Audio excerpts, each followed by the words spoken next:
रे गामा पाधा नीसा किस किस को याद है? जिसको याद है सा रे गामा पाधा नीसा हाथ उठा लो। देखो सबको याद है, सबको याद है सा रे गामा पाधा नीसा, लेकिन आप संगीतकार नहीं हैं। क्यों? क्योंकि आपको सारे गामा याद हो जाने से काम ना होगा जब तक उस सारे गामा की प्रैक्टिस नहीं करेंगे। लता जी को भी 7 सुर ही याद थे जो आपको याद है, सा रे गामा पाधा नीसा। फिर जो कोमल और तीव्र हैं वो अलग। लता जी को भी उतना ही, रफी जी को भी उतना ही सुर पता थे जितना आपको पता, पर उन्होंने उन सुरों की प्रैक्टिस की तो वो हो गए। आपने प्रैक्टिस नहीं की तो आप हैं। तो भगवान कण कण में है ये तो सबको पता है, तो कण कण में है पता होने से काम ना बनेगा, उसे अभ्यास से अनुभव में लाने की कोशिश करो।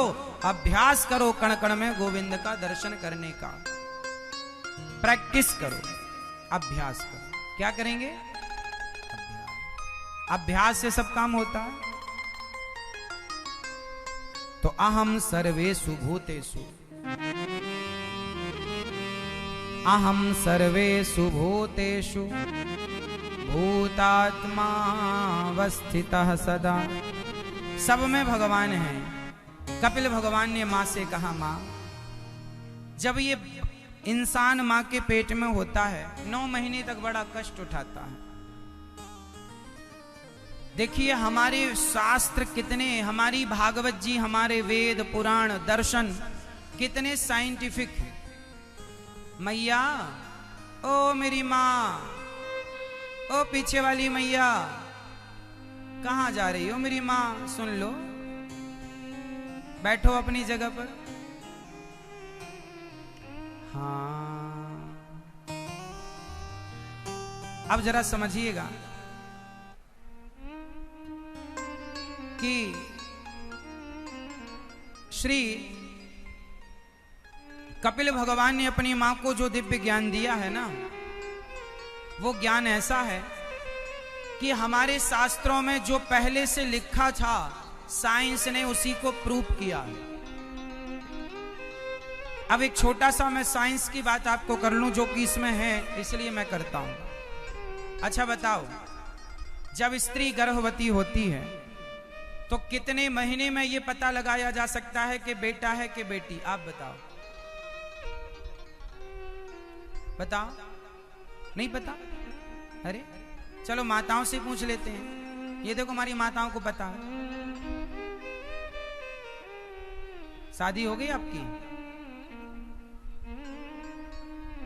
मैं ये बताओ कितने महीने में पता लगाया जा सकता है कि पेट में बेटा है या बेटी है?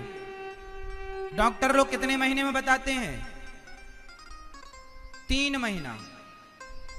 जब स्त्री का गर्भ 3 महीने का होता है तो तीसरे महीने पर ही डॉक्टर ये बता सकता है कि पेट में लड़का है या लड़की है।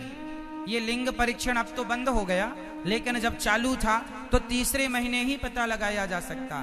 देखो साइंस के पास जो बात आज प्रूफ हुई वो हमारे यहाँ भागवत जी उठाना, कपिल देवहूति संवाद उठाना, उसमें यह लिखा है कि स्त्री जिस दिन गर्भवती होती है उस दिन से 9 महीने तक एक महीने का पूरा लेखा जोखा भागवत जी में है। सुनो ध्यान से, जब पहली बार स्त्री के गर्भ में तेज पिता का जाता है तो स्त्री के रज से वह बुदबुद हो जाता है। 1 महीने में बच्चे का सिर तैयार होता है। सबसे पहले क्या तैयार होता है? सिर। जो हम बता रहे हैं वो भागवत जी की बात है और यही बात मेडिकल साइंस बताता है। मतलब मेडिकल साइंस ये बातें अभी 20 साल पहले बताना स्टार्ट किया और हमारे शास्त्रों ने हजारों साल पहले ये गणित बता दिया था, ये साइंस बता दिया था। मतलब कितना साइंस है हमारे धर्म ग्रंथों में। अब सुनो, मैं मेडिकल साइंस पढ़ के नहीं बोल रहा हूं, मैं भागवत जी पढ़ के बोल रहा हूं।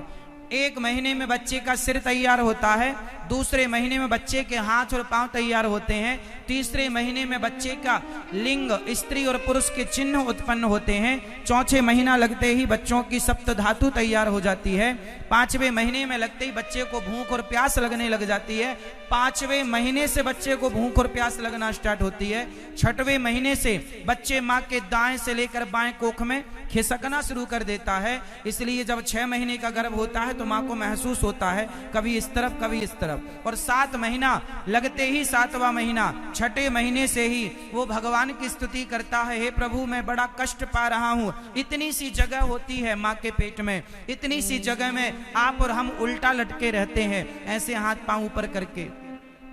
भगवान कहते हैं मैंने कितनी बार तुझे इस गड्ढे से बाहर किया, तू फिर ऐसे कर्म करता, फिर यहीं आ जाता है। बोला आप लोग स्तुति करते हैं, हे प्रभु अब आप हमें मौका दो, अब हम संसार में जाकर इतने अच्छे कर्म करेंगे कि पुनः इस गर्भ में नहीं आना पड़ेगा। लेकिन भगवान जब आपको 9वां महीना लगा बाहर भेजा तो संसार में आके फिर आप ऐसे उलझ गए कि अब फिर आप उसी जन्म और मृत्यु के चक्र में पड़े रहेंगे। इसलिए इस जन्म और मृत्यु के चक्र से बचना चाहते हो तो भज गोविंदम गोविंदम भज मूढ़ मते वरना पुनरपि जननम पुनरपि मरणम पुनरपि जननी जठरे सैनम। जन्म मृत्यु का ये चक्र छूटेगा नहीं।